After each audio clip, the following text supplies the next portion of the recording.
on the year. So for watching, yeah. Have a good night. Cheers, mate. Alan from Birkenhead, thank you very much indeed. Now, Brian, you've had a look around St George's Hall earlier and recorded a taster film of your own. Let's have a look at it right now.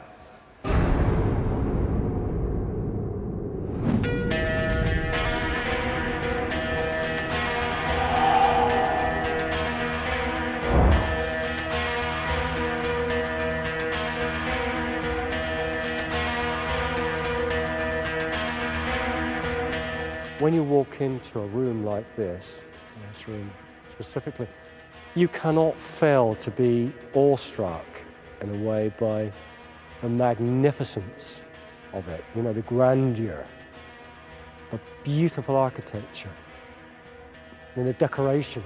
Look at the ceiling, it's absolutely wonderful. The stained glass windows, truly magnificent. The overall feeling you get here is one of,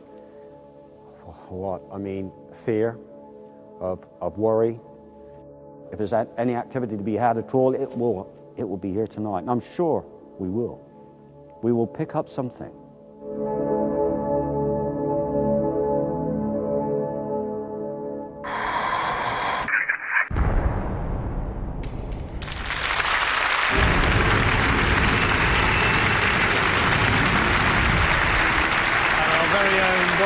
Looking around St George's Hall, and it really is an extraordinary but also scary location. Perfect location for our Most Haunted Live tonight, which the investigation starts proper in just a few minutes' time at 9 o'clock.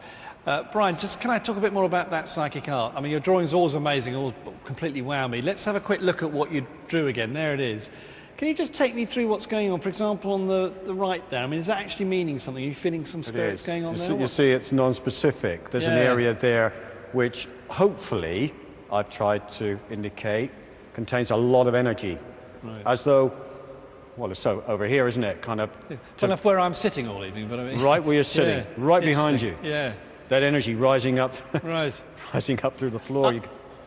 And are there any other places that you feel that, or is it just, I mean, obviously that's the biggest place. But balconies? But you see, under here, there's balcony, there's another pinpoint of light. Yes. That came through to me straight away, those areas, yeah? I mean, it wasn't something that I could honestly, you know, I couldn't draw your face or something, but I just knew that there was something there. Something was reaching out, coming through to me. Paul, I mean, these drawings are always amazing and really kind of set the scene, don't they? Well, in Denby, they were particularly chilling because we had them right around that remarkable huge hall in that dilapidated Victorian former mental asylum, and they were chilling. And every night, we got, via Leslie Smith, our academic historian, connections with figures that Brian had spotted or things that Billy had sensed from the past. So I think these guys together are going to be fantastic this week. It's going to be quite a night and quite a 7 nights. They are the Morecambe and Wise of Most Haunted Live. Yeah, well, yes, indeed. We shall see what happens as the evening progresses. I want to thank Brian, I want to thank Billy, and of course Paul, who'll be taking over the helm in a few minutes' time. Give them a round of applause, please.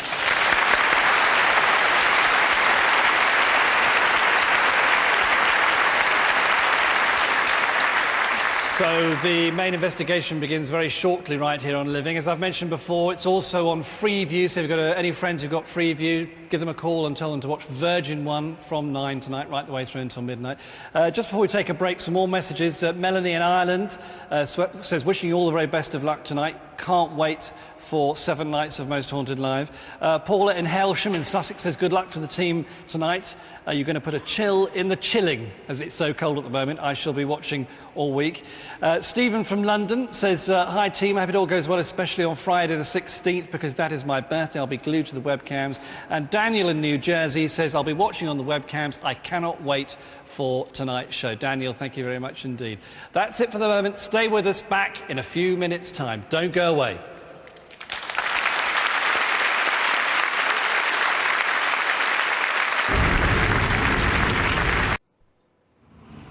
Welcome back to Most Haunted Live. We are with you absolutely live until midnight, and a special welcome to our friends watching us on Virgin 1. Welcome aboard. I hope you know what you're in for. Now, over the next 7 nights, Most Haunted Live, based here in the northwest on Merseyside, we'll be looking for 7 manifestations of evil. We're in the St George's Hall on Merseyside, an amazing building, once home to civil and crown courts, but also said to have its own fair share of ghosts, hauntings and paranormal phenomena. We're about to kick off what is going to be an absolutely extraordinary paranormal investigation running for the next week. 7 nights of fright, as Yvette Fielding and the Most Haunted Live team attempt to bring to light 7 different forms of frightening paranormal manifestation. Maybe demons, maybe witches, poltergeists. 7 manifestations of evil in the northwest of England. Now, before I reacquaint you with Yvette and the very gallant team, let them get this extraordinary endeavour underway. Let's take a brief look at what we might expect of the coming 7 nights. Brace yourselves.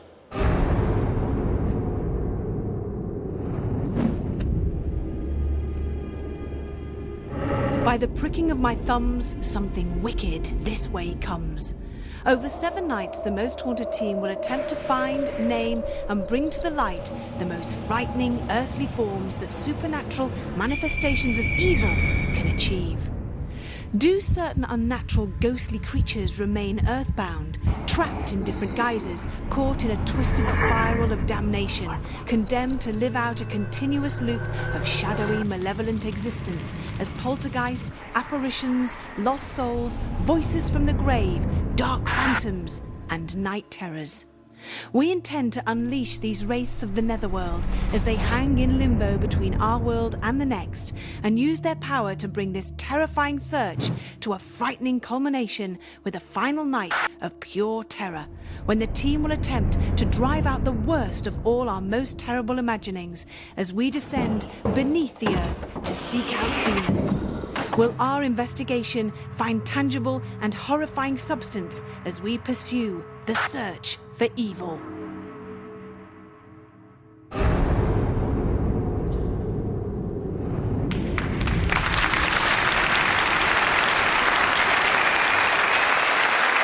So 7 nights lie ahead of us, 7 nights of increasingly intense paranormal investigation, and the people who are going to be at the heart of that investigation, at the centre of that maelstrom of paranormal activity, are joining us now. Make them welcome. They are very brave, they are very talented.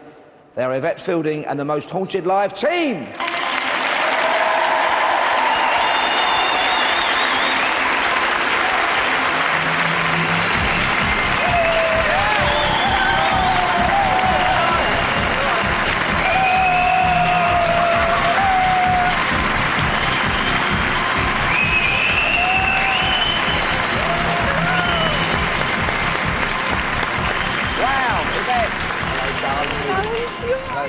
Come here.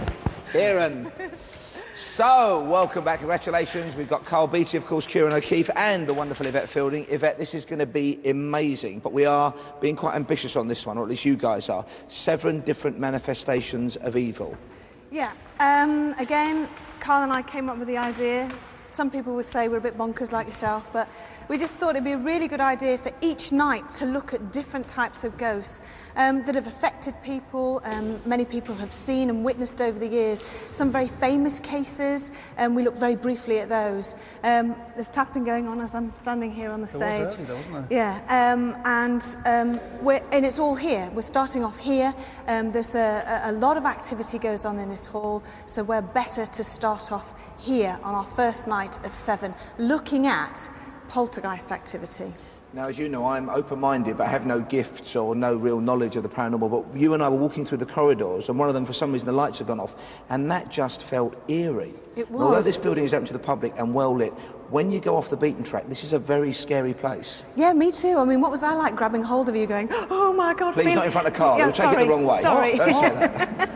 And are you up for this, Carl, stamina-wise? I know Well, you're how's fit. grabbing hold of you? No, I meant 7 nights, because Denby was fascinating and fantastic, but must have been really draining.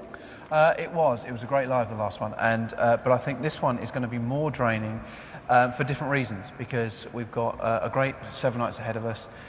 Possibly the most scary places we've ever been to are involved in these 7 nights, and it's not just around this area. We are going slightly out as well to get all the ghosts of the northwest. It's going to be fantastic. I can't wait. The whole crew, the whole team have been just champing at the bit to get going on this investigation. And of course, what's great about Most Haunted Live, the clue is in the title, it's absolutely live. Yes, tonight maybe you're going to attempt to focus on poltergeist activity, but anything that emerges, you'll explore and investigate. Absolutely, absolutely. And I hope something happens near you, Paul. I really do.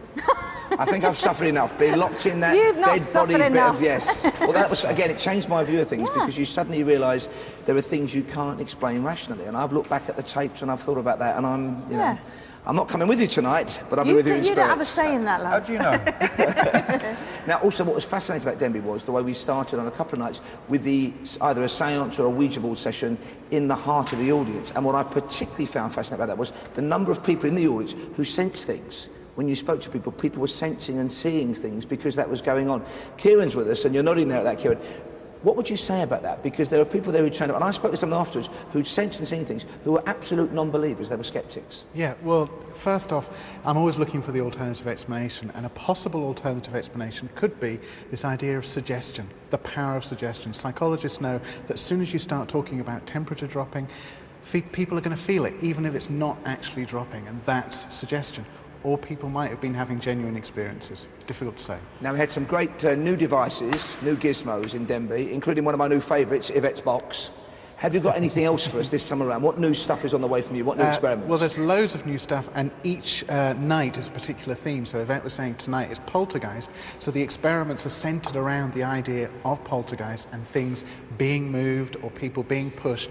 But as well, parapsychologists talk about PK as a possible explanation for poltergeist activity. So we're very reliant on the audience to actually cause some of these things to move that we've got set up. Okay, the time has come for us to get things underway. Now, normally I heave a sort of sigh of relief as we dispatch you somewhere miles away. That is going to happen over forthcoming nights. We're investigating across the whole of the Northwest. Tonight, though, we are starting very close to home in the centre of this hall. Are you all up for this now? Absolutely, yeah. Okay, Yvette, Carl and Kieran, let's get things underway. Thank you very much.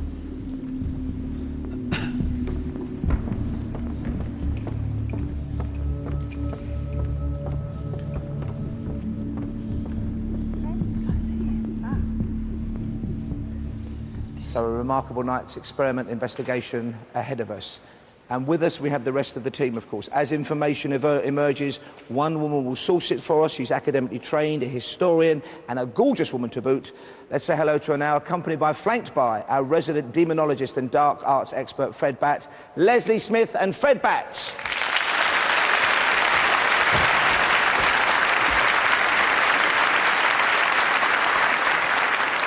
Leslie, looking luscious as ever. Lovely to see you again, and Happy New Year.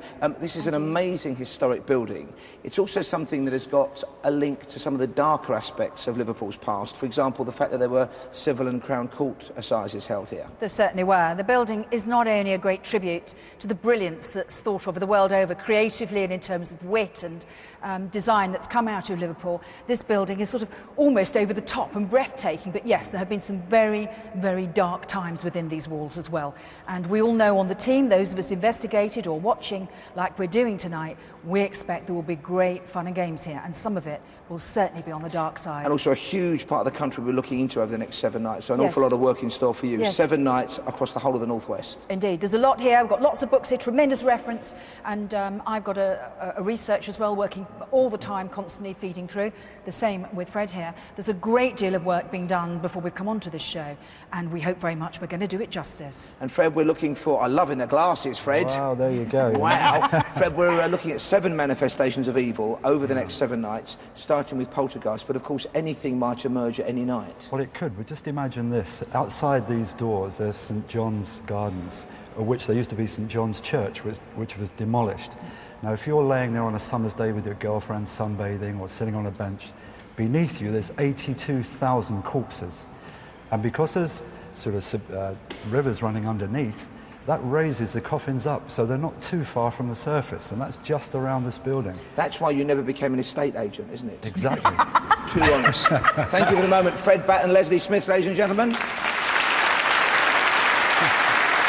And let's turn now to the man who always opens the proceedings here on Most Haunted Live. He then becomes our eyes and ears at the helm of all things interactive. We rely on you at home to tell us what you see on the webcams and on the vigil, and that information is funneled towards one man, and here he is, the fantastic Julian Clegg. Thank you very much indeed, Paul. And yes, Most Haunted Live is all about you at home. And thank you already for your texts that have been coming through. And I'll tell you how you can get in touch in just a few moments' time. Already messages coming, like Lorna and Craig from Paisley, who say we're excited about the next 7 nights. Hope the team takes special care. Tell Stuart and Carl to be extra careful. I don't want to be sitting on the edge of my seat again, they say. Lorna and Craig in Paisley have a funny feeling that you will be. And Becky and Nick in Sheffield are having a Most Haunted Live party. Lots of people have Most Haunted Live parties. Let me know if you're having one tonight. They say good luck to the team. Have a good one. Love the show. Great to hear from you. Now, as ever, the place to go to is our website to check out our webcams and our interactive map. Let's have a look at it right now, and you can see our location, St George's Hall, and you can see where our 4 webcams are. They are webcam 1 in the Civil Court, flashing up there. Webcam 2 in the small hall, just there. We'll have a look at the cameras in just a moment. Webcam 3 in the holding cell, and then webcam 4 is in the corridor. So there are the 4 locations. Look at the map on the website. Let's look at the webcams themselves right now. Webcam 1, let's bring it up, and it's located in the civil courts, which are no longer in use or open to the public. So once again, the team getting unprecedented access on that webcam. Very interesting. Moving on to webcam 2 now. Now that is in the small hall where the likes of Charles Dickens used to give his spirited readings and where displays of Victorian spiritualism took place. Interesting location. If you see anything there during the evening, let me know. And then let's bring up webcam 3, which is in the holding cell below the civil court. Don't forget to tell me the time you see things happening, because if we get a trend, we can let you know about that as the evening goes on. So that's webcam 3 in the holding cell below the civil courts. And then webcam 4 is in the corridor leading to the balcony above us. There it is. Don't forget, by the way, to say who you are and where you're from if you get in touch, because we want to give you a mention, of course, on the air. If you spot anything unusual, let me know. Don't forget the webcams, they're at mosthauntedlive.net, and this is how you get in touch. You can text me. You text the word screen to 80889. The text costs 50p plus 1 text message charged at a standard rate. You must be over 18, by the way, to get in touch with the show. Do bear that in mind. And for more information, go to the website, mosthauntedlive.net. Finally, I'll leave you with a trend of messages we've already received, which is be safe. Amy, Chloe, Lauren and Leon from Burnley say good luck to the team. Be safe for the next 7 nights. And here's another one. Be safe. Say Lynn, Dave, Charlotte and Becky from Merseyside. We're so excited about Most Haunted Live being back on our screens, and so are we. More from Interactive a bit later on, but for the moment, Paul, back to you. Thank you, Julian. Well, the experiment is about to begin in the heart of the audience. Yvette Fielding and the team are going to conduct a séance to try and contact the other side. Make sure you're with us, the other side of this.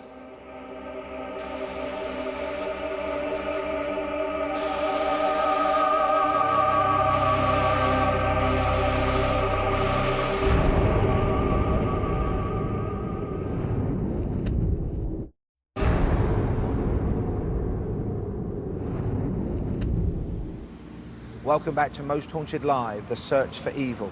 Over the next 7 nights, we'll be conducting paranormal experiments searching for manifestations of dark forces and evil itself. We based ourselves here in St George's Hall on Merseyside, and tonight we are launching the investigation with a remarkable paranormal experiment. Yvette Fielding and the team, in the midst of the audience, are about to conduct a séance. Let's hand to Yvette now. Thank you, Paul. Can we take the lights down, please, a little? Thank you. Just so you know, what's in the centre of the séance table is what's called a Jacob's ladder. Going off the basis of our last live, going back to the Victorian times, there was a birth of spiritualism. A lot of scientists, the people that invented the telephone, electricity, the television, many of these scientists, these great scientists, were spiritualists. They believed that there was life after death, and the beginnings of their experiments were to actually try and communicate with the dead. So what we've done here, this is a Jacob's ladder. We're going to try and use electricity to hopefully create more energy so the spirit can draw off that and actually contact us. It's banging on, isn't it? What is that? Feel the floor. It's rumbling, isn't it? It's rumbling. Yeah. You need to be careful though, remember we are very close to Lime Street. There could be... That's what it is. But there is tapping. The banging on the floor. Yeah. Okay. Also at the back here, just on the stairs, there is a pendulum. What we're asking the pendulum to do, or we'll ask the spirits to do hopefully, is move that pendulum. Swing it ever so slightly if it can. because that's what we're after. We're after poltergeist activity. Okay, first of all, I will just do a very quick chant for protection and attraction. Here we go. Can I ask the ladies and gentlemen in the audience, please put your feet flat on the floor. Thank you. Eyes and ears, everybody, especially in the organ area up at the top. That's where poltergeist activity and